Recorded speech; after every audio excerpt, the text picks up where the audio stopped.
let's just talk BK Arena right now. 31,000 job opportunities created in the last 5 years. 31,000. 31,000. I had the Live Nation security team coming through Africa because they want to open the African touring route. When they got here, they were absolutely blown away with our facilities, our management, the way we presented ourselves, and what we can do here in comparison to other African countries. I came here because this, to me, was really meaningful. Yes. And when something is really meaningful, I need to leave a piece of me behind with it.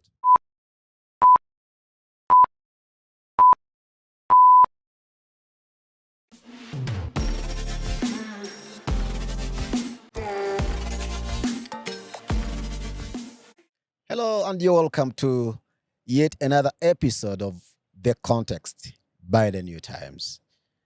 Now, today's conversation is going to concentrate on an important sector, a sector that has been emerging and helping position Rwanda as a destination, not just for tourism per se, but something interesting. And this is in the creative space. Rwanda as a destination for sports and entertainment. And with me today is a gentleman who is part of a team that works hard behind the scenes to bring these experiences to life. Guy Hendwick, the managing director of QA Solutions, Venue Solutions. Welcome to Kigali. Thank you. Thank you, James. It's really great to be here. It's a real honor and privilege to be given this opportunity. So tell us, Guy, just to get us started, how has been your experience so far in this ecosystem in Kigali? Look, it's been a really important opportunity for me. Come here via Australia. I think landing in Rwanda and seeing the intent of the country, the ease of entry, and the beautiful people who are working here, I think this is a great opportunity for us to really work with the government, our partners, to make sure that Rwanda is solidified as that central hub for sport and entertainment in Africa. Just tell us a little bit more about yourself, your journey, your experience in the events management space. Look, I got into this business out of the UK. I was in the UK and attended a festival once, and it was an absolute terrible experience. It was wet, it was rainy, there were no proper toilets, the beer was warm, and I said to myself, there must be a better way of doing this. I've built my career about making memories, and that's what we do here. We make great memories for people and give them amazing experiences. So I come here having worked in the UK, in Australia, in New Zealand, in South Africa, in Belgium, and now privileged to work here in Rwanda, all in the sport and professional sport and entertainment industry. So when you first arrived here, Guy, what stood out for you? Well, what stood out for me was the ease of entry. Mm-hmm. Then getting here and looking at this amazing infrastructure, and you could pick these venues up and put them anywhere in the world, and they'd stand the test of time. I can tell you, coming out of the Adelaide market, this arena is 10 times better than the Adelaide arena where I worked. We are really privileged to have this infrastructure here. What we've really got to do now is use this ecosystem to drive revenue and drive the way forward here in Rwanda. Just so we understand, coming from your experience, your vast experience across the world in this space, how important is it to have such an ecosystem infrastructure that speaks also to standards? What does it mean to positioning a country as a destination for events, for entertainment, sports, name them? Look, no, it's extremely important, and I think Rwanda's grasped that opportunity where other African countries probably haven't. We've got in BK Arena and Amahoro Stadium probably two of the great facilities in Africa. This positions us alongside the Visit Rwanda brand, the ease of entry into Rwanda as a real hub, and we can use this playbook that we learn here to grow the sports and entertainment market in Africa. We're certainly a sleeping giant here, but we're a sleeping giant that's on the move. And I think Rwanda's positioned itself exceptionally well. And you've got to take your hat off to the government for doing this. So these are more than just venues. You're selling your managing experience, creating memories, as you stated earlier. How do you balance then business needs, your business model with these memorable experiences? How do you balance the two? Well, look, this is the way I see it. You get the experience right, you get the memory making position right, the business model flows out of that. The customer journey part is really, really important to me. We've got an opportunity here to set a benchmark for Africa. And I think that's what we're doing. We bring in international experience. We also bring international standards. We want people to come to our events safe, secure, have a really good time, and elevate the people. But at the same time, I realize that these venues are the people's venues. They're not mine. And I've got a responsibility to make sure the business model allows for that. Now, of course, we're talking about Amahoro Stadium. We're talking about Beka Arena, talking about Zaria Courts, and we're talking about the Nyandungu Eco Park, or this is part of this ecosystem. I mean, these spaces, they're more than just spaces. But if you're to borrow that word, these spaces have different specific mandates, if you like, with the specific, niche audiences, like targeted audiences. How different, or rather, how would you, what would you say about, segmenting these different audiences in the context of your business models, but also looking at what people are looking for? How important is this aspect of diversity? Look at the audiences and different demographics, different preferred experiences. How do you navigate all that? Look, I always look at both the demographics and the psychographics because both are important. Yeah. If I look at Amahoro Stadium and I look at some, I was there for one of the FIFA series and looked at the passion of the fan who takes the time to paint themselves in the Rwandan colors, the fan who takes the time to dress up, comes to the venue probably with the last bit of disposable income they have for that week to come and enjoy an experience. Unfortunately, the Rwandan team stepped up and won for us, which made it even more exciting and Absolutely fantastic. amazing. But you've got to respect that. Yeah. And we've got to price our model to be able to allow that fan to afford that. At the same time, when we bring in international artists, it's not only about the international artist. It's how do we bring on the Rwandan artists and help them develop in that space so that they can one day become that international artist. It's not only about highlighting the international people we bring in here, but also developing the arts and culture in this country, which is such a beautiful and diverse part of the ecosystem too. So, pairing those artists, helping them develop, helping them grow, they deserve a place in this arena as well. And one day, much like we've seen out in Nigeria, we've seen Burna Boy sell out venues around the world. One day, a Rwandan artist is going to do that. And this building is going to be, the spark that starts that. Of course, what we talk about, Beka Arena, Amahoro Stadium, we're talking about crowds, right? We're not talking about the ambience, the experience. But we're also talking about tickets. Sure. Beyond that, and we'll come probably back to that, what kind of economic value, the impact, does all this create for the country? And of course, there's the context of Visit Rwanda. You may want to link that to that. There's quite a lot that Visit Rwanda, the portfolio of Visit Rwanda is quite broad and rich. But beyond that, there's this ecosystem itself. So, what economic value does what you do here?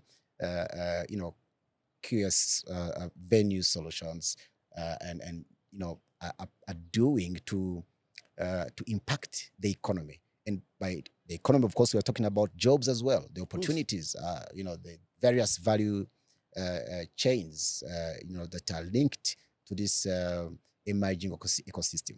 Sure. You know, James, the really exciting thing for me is, let's just talk BK Arena right now. 31,000 job opportunities created in the last 5 years. 31,000. 31,000. Okay. Okay. 472 different contractors engaged in our business. The Mhm. building the Zaria Court, it's not a Mhm. government initiative, Mhm. it's an investment initiative. Mhm. The 80 seat Hilton Hotel, we brought a brand new Mhm. premium brand into the market. I think those are all really important economic factors. But it's not only that. It's all the people who come here. How do they get here? How do they engage with the ecosystem and the environment around it? And you have a look at how businesses have started to develop here, how new buildings have started to go up here in the ecosystem. That is what sport brings. You know, and you've got to congratulate Visit Rwanda. They managed to sponsor both football teams who are in the Champions League finals. So, great. And that is the Arsenal and the Paris Saint-Germain. Yes. I mean, what an amazing thing. And we don't know who now we're going to support in that, because no matter who wins, Rwanda wins. So I think you've got to look at the wider system there, and the amount of people that are coming into this country to visit through those brands. But this arena, is going to bring in international acts, develop local stars. But that also means it brings people from outside of Rwanda, brings people from Kenya, Tanzania, Uganda to see these events. They stay in hotels. Those hotels employ people. So the whole ecosystem, for every dollar we spend here, is probably generating, $300-400 elsewhere in the ecosystem. And that is the power of sport and entertainment, beyond the fact that it brings joy. As I said, we're in the memory making business, in the goosebump moment And business. creating happiness, those Creating memories happiness. and family spaces, and As I said, standing at Amahoro Stadium and watching the Rwandan national team beat Estonia in the FIFA final series, game. The joy and the passion that I, who've been here 3 months, felt. The pride in the country at that moment. That is worth something too. But in your view, as we keep growing as a country in this space, what do you find to be the biggest driver of this momentum? From your short experience in Kigali, what would you say this is the one most important factor that is driving this momentum? Look, I think we have a real responsibility. What drives the momentum is the fact that we put on enough events that enough people can participate in. And I'm not only talking about major international sporting events or entertainment events. I'm talking about opening this precinct up, getting people to come here on the weekend and be fit and healthy. I think that's a really important role we play. Getting people into Nyandungu Eco Park. Have you ever spent time just in, we're in the middle of the city, a stressful environment. And then you go and walk through the Eco Park. I've had that experience with my family personally. Yes, and you stand there in the environment and you think, isn't life great? Yeah. You feel all the stress strain out of you, and then it renews you to put effort into your work the next day. I think we often discount what sport, entertainment, and that feeling of calmness when you go into something like that and you just commune back with nature. And the effort that gives you, the energy that gives you to go and continue what you do on Monday. I think we shouldn't discount what we do here. So how do you find Africa, or Rwanda for that matter, growing in terms of being competitive in this space of entertainment and sports? How of course, coming from that business background, how competitive is this African market? And what do experiences like the ones we're seeing here mean in the big picture? How does that inspire similar stories across the continent? Of course, we're talking about job creation, we're talking about these great memorable experiences. Look, I'm really excited to be in Rwanda. Let me tell you why. I think we sit in Central Africa. We are a hub. We right now, with our sport and entertainment, we're building a new airport. that comes off the back of people wanting to come here. Once that new airport is built, we will position ourselves as the central hub for Africa. You know, a lot of people, a lot of artists and sport will fly into South Africa. They don't have the facility. They don't have a BK arena like we do. People are wanting to come here. I had the Live Nation security team coming through Africa because they want to open the African touring route.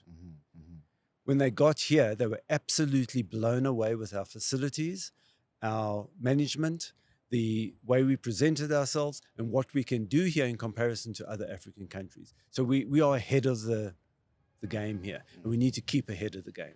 So we need to keep developing our people, keep developing our opportunities, look after our venues, keep delivering these amazing events, and you watch, we will become the central hub for sport and entertainment. And over time, we've seen big names, globally, music icons, big legends coming to particularly Baker Arena. There's now, plans for UB40. Yes. What does this mean to the efforts to grow this emerging entertainment hub for Rwanda?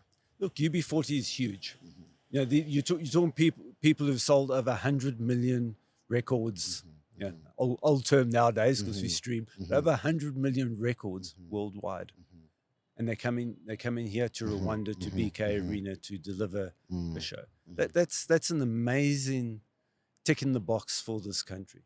That people don't even hesitate anymore to come here. In fact, after the Dojo Cat concert, Doja Cat's manager got on the telephone behind the scenes with no prompting, phoned one of his friends and said, "You've got to get your artists to Rwanda. This is absolutely amazing."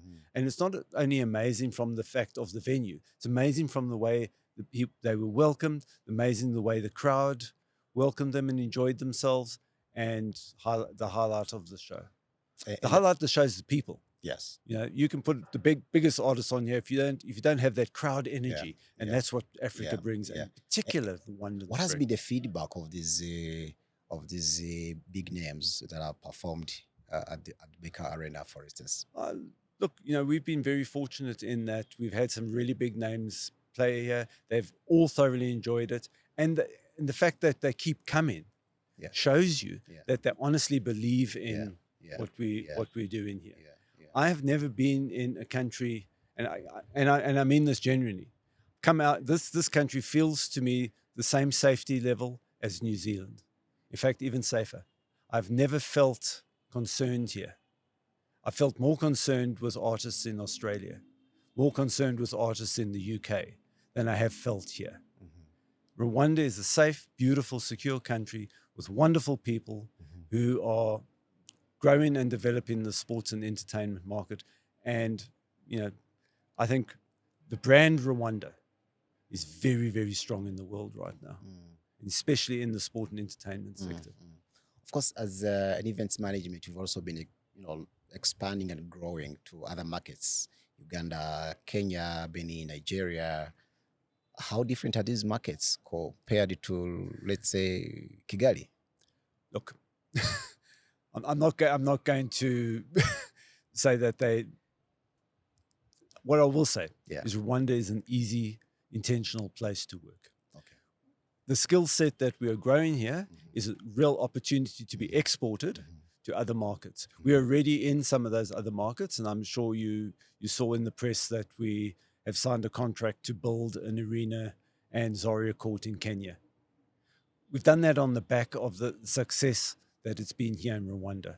So other governments have woken up and seen this. We're in Benin at the moment as well, delivering some tourist events there for them. And we're doing that with the skill set of Rwandan people that have grown and learned. And this is a way of us actually, as we grow, exporting our Rwandan talent to go and deliver these events in other African countries, to develop them and bring that foreign currency back. So it's very, very important that we understand that Rwanda is our base. And we care about it. We genuinely care about what happens here in Rwanda. Developing our people here, training is so important to us. And then we can take those skills and transplant them into other African countries using the Rwanda as our playbook. So would you say that you're seeing this momentum spreading and of course growing, and maybe you say, are you seeing a situation where um, Africa and African countries are starting to invest in this live experience economy? Are you optimistic that in the next 10 years, 20 years, we're going to be talking about different numbers, different standards altogether? Absolutely. I'm exceptionally um, excited about the future. Hmm. Hmm. Africa is a sleeping giant, and it has been for a long time. It's woken up. It's taking those steps. It's starting to understand the power of sport and entertainment. Yeah, You know, yeah, sport and entertainment brings us together as humans, connects us. You know, I always say to people, there's times I can go and stand in the stand there with my Rwandan jumper on, put my arm around somebody I've never met before, and jump up and down and support the team, and it's acceptable mm, because sport connects us. It creates a sense of belonging, and those are really important, you know, social skills that we learn through sport. We learn to win, we learn to lose, we learn to have fun. We learn to plan and save and grow our skill set through sport and entertainment, and we shouldn't yeah. discount that. And of course, probably by now you should be aware of the fact that around 70% of our people in Rwanda uh, are 30 years and below. And this pretty much is the trend across Africa. Uh, of course, we are talking about jobs and other opportunities, but then how specifically does what you do, such spaces, such experience driven ecosystems, unlock talent, in the creative sector, the sports sector? How does it unlock talent, and what's your perspective about that? And are you seeing our people making the most of this opportunity? Oh, look, absolutely. You know, I think you've got a really growing arts and culture Hmm. sector here. Hmm. One thing Africa has always had, it's always had color, it's always had heart, and it's always had passion. We've just got to unlock that and Yeah, give it a platform yeah, to act on. The yeah, other thing that Africa's got is it's got real entrepreneurship because we've had to have it. You know, so as we go forward now, we're looking at putting a sports hub, IT sports hub into Amahoro, where we can, you know, develop sports apps and sports technology. At um, you know, Nyandungu, we have a real opportunity to position ourselves as a wellness and health center yeah. because, you know, it does talk to the spirit when you That's go true. there. That's true. So let's develop those Clean assets. air, benefits and all Absolutely, you these know, kind of and the things. traditional Yeah, herbs yeah, and yeah, spices and yeah, medicines that we use, yeah, they're traditional for a reason yeah, because they yeah, work. yeah, Let us use those yeah, to develop our people. And I can just see this budgeting ecosystem yeah. growing. Now, I want us to pivot Sure. and go to the harder part of it, if you like. Well, Uh, thank you for the soft start. and it's about tickets. This is about tickets. There has been, of course, there was always going to be a transition Of course. related to, the pricing and the various standards. There's costs around managing all these infrastructure spaces. But how do your business model? Somebody watching is going to ask, how do you arrive at some of these decisions? For instance, um, charging between 30 million and 40 million for the venue. We're talking about Baker Arena, and then that's not all. And then of course there are other players, production and the sound and all. Somebody who is doing that, and who you specifically have accepted to be the one doing this, charging around another 35 to 45 million. And of course, ticketing as well. There's another player who is taking 12%, and you take another 3%. And so they're kind of all these kind of things. And at one point, there has been a concern that our artists, our creative people really benefiting if you could shed light on the business model around the pricing. Okay. Look, our mandate from government is to run these venues at international standards. That comes at a cost, and I accept that. However, I also accept that local Rwandan people have the right to be in the venue, and it's our job to create a model that allows for that. I can tell you now that those figures are perceptions. I'm here to change them. Okay. I'm here to find ways to get people into the venues to be able to run these events. I know I will address the Rwandan Premier League's situation at Amahoro Stadium. I can say to you, put my hand on my heart and say to you, this is the cheapest stadium in the world to rent. That said, doesn't matter if it's the cheapest stadium in the world to rent if people can't afford it. And we've got to find ways to be able to get not only the fans but also the federations in there, and to be able to operate at a profitable situation. So here's my commitment, and we sit with the Rwandan Premier League and negotiate it. I'm happy to charge no venue hire if I can get some benefit that I can commercialize out of that as well. I'm happy to find ways. You know, might say the venue hire fee is 10 million for BK Arena. Yes, that's what we might look for from international artists. But we're a commercial entity, and our job as a commercial entity is to run events. So let's sit with people and get them in here. There are hard costs. There's the cost of security. There's the cost of cleaning. We can't get away from those. Those are natural hard costs. There's the cost of production. Now, it's what kind of production you want and how you want to deliver it. We've got to deliver it at international standards. I can't have 10,000 people in here unsafe. That requires a certain number of crowd security and ushers to get that done safely. We can't compromise on that. What we can do is we can help people get in here with sponsorship and commercialization. So don't be afraid to come and sit down and talk to us. Okay. So you're open to having a conversation. Of course we are open to revisiting these rates. Absolutely. Yeah. I also open to the idea of opening up. Let's say if somebody says he's an artist and he has a sound partner they want who can come and do this for them. I open to letting go of the monopoly aspects as to can access. There's no monopoly. I will take any AV provider in here who can deliver the job, provided they've got the certification to be able to rig off the ceiling. Because what we can't have is an unsafe rigging practice. So if they come in here and they've got the certifications, they're most welcome. There is no monopoly. I think that's good news. But there never has been a monopoly. There just hasn't been a provider who can supply the certain standards that you're also looking at.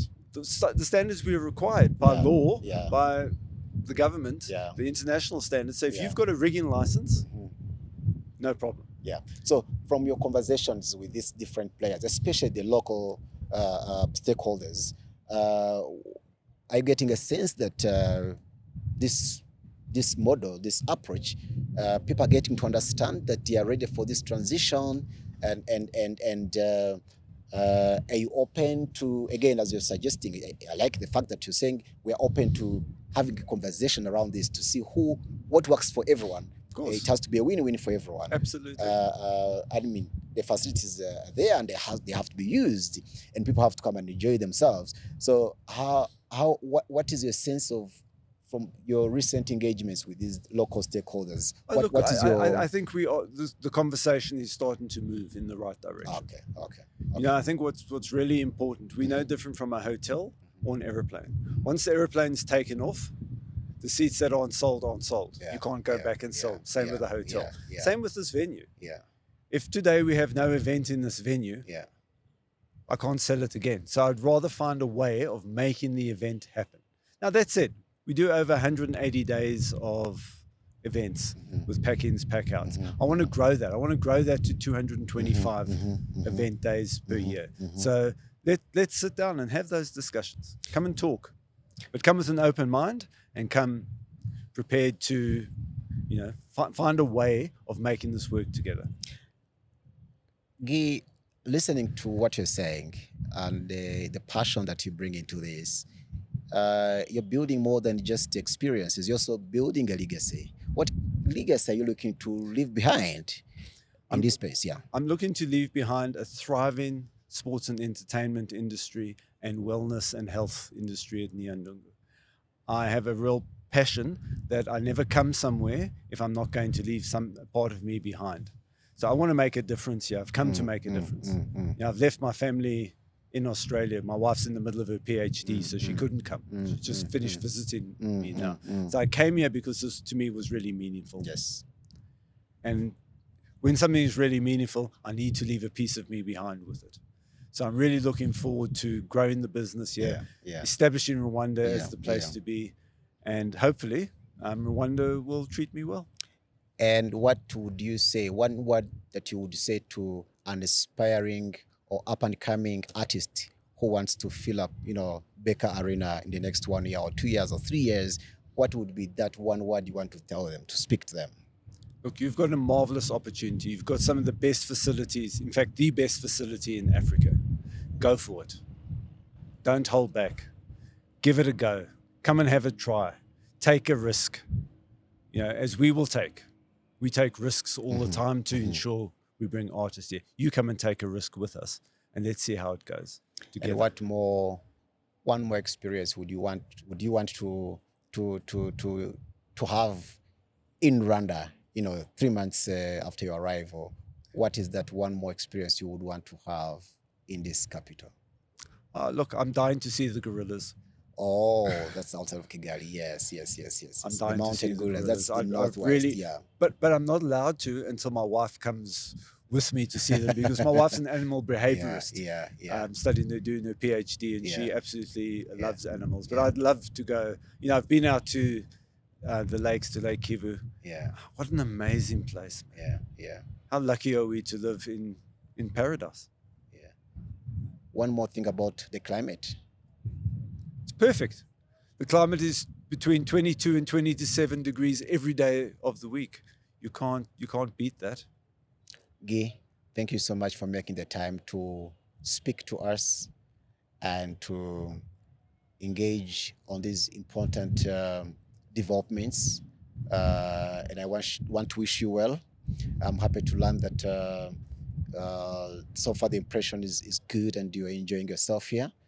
And I want to add that for our young people out there, I think you have emphasized that this is their opportunity. And you don't necessarily have to be an artist only. You don't have to be a football player alone.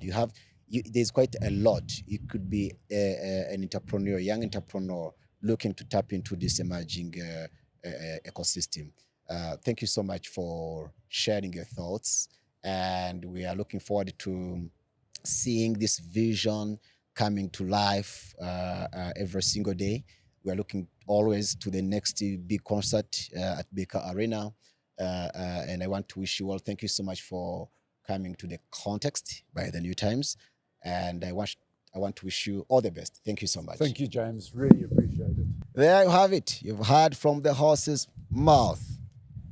Opportunities are there. They are to be taken by you, the people of Rwanda, the youth, the young people, the creatives in this country. There's an opportunity to engage more, to make the most of these spaces, to enjoy with your families and friends, and to help grow this critical sector. That's it for today from The Context. See you next.